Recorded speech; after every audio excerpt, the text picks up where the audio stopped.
Hello बच्चों, यहां लिखा है thin uniform rod of length L mass M is hinged at a distance L by 4 from one of its and. तो L by 4 अगर and से distance है तो L by 4 इसका सेंटर से भी डिस्टेंस हो जाएगा। And released from the horizontal position as shown the angular velocity when it passes through the vertical position. Clear है?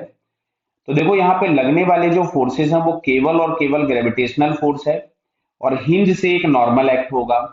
तो नॉर्मल जो एक्ट हो रहा होगा उसका कोई डिस्प्लेसमेंट नहीं है तो कोई वर्क डन नहीं होगा। तो वर्क करने वाला एक अकेला फोर्स है mg। तो केवल और केवल अगर mg एक्ट होगा तो सिस्टम की टोटल एनर्जी कंजर्व होगी।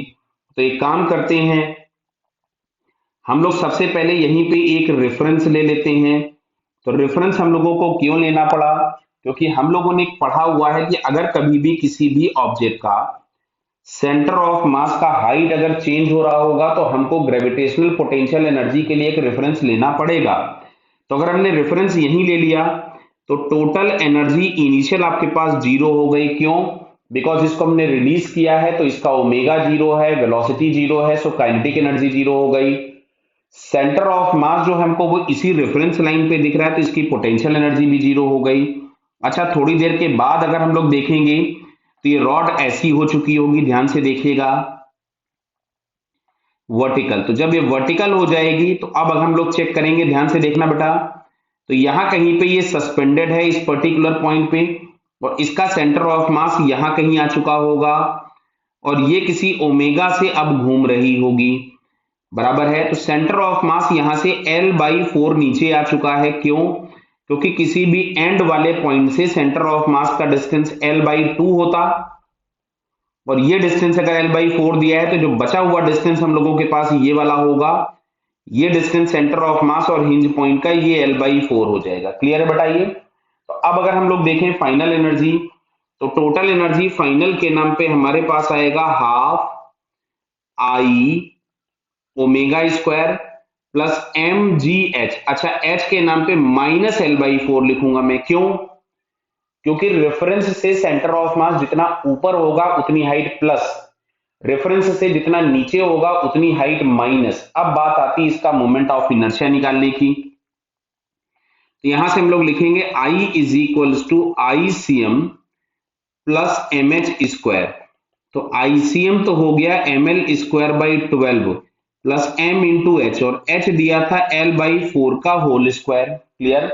तो इसको अगर हम लोग सॉल्व करें तो यहां से हम लोगों के पास देखिए उधर आएगा 16 और इधर है 12, तो 48 एलसीएम ले लिया तो 4 ml स्क्वायर प्लस यहां से मिलेगा 3 ml स्क्वायर।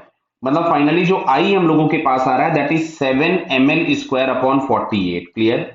तो चलिए, अब ये इनिशियल एनर्जी और फाइनल एनर्जीज को हमको इक्वेट करना है क्योंकि हम बात कर चुके हैं कि एक्टिंग फोर्स केवल ग्रेविटेशनल है और ग्रेविटेशनल फोर्स के इन्फ्लुएंस में मोशन यदि होगा तो टोटल एनर्जी कंजर्व रहेगी। तो total energy initial is equals to total energy final और आई हम लोगों को मिल चुका था 7 ml स्क्वायर अपॉन 48 बराबर है हाफ आई ओमेगा स्क्वायर और ये हो जाएगा minus M G L by 4। Clear?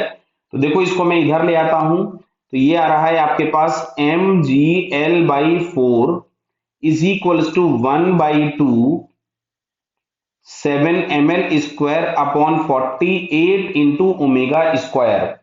तो एम एल से एम एल हमने कैंसिल कर दिया, इससे अगर हम इसको उड़ा दें तो 12 टाइम्स गया ये। क्लियर? तो यहां से हम लोगों से ओमेगा पूछा गया है तो omega square is equal to देखिए मिल रहा है 24g अपॉन 7l। तो 24 रूट के अंदर दिया है या इसको 4 इंटू 6 लिख दिया है, तो देखिए इसको 4 इंटू 6 लिख दिया। तो ओमेगा को अगर हमने इसको यहां से लिख दिया 4 इंटू 6g अपॉन 7l, तो 4 का रूट तो 2 बाहर आ गया, under root of 6g upon 7l radian per second, ये हम लोगों के पास इसकी एंगुलर वेलोसिटी हो जाएगी। तो ये अगर हम चेक करें तो किस ऑप्शन में हमको दी गई है, तो 2 under root 6g upon 7l यहाँ पे सेकंड वाले ऑप्शन में दिखता है। So finally second answer is correct. Clear बेटा?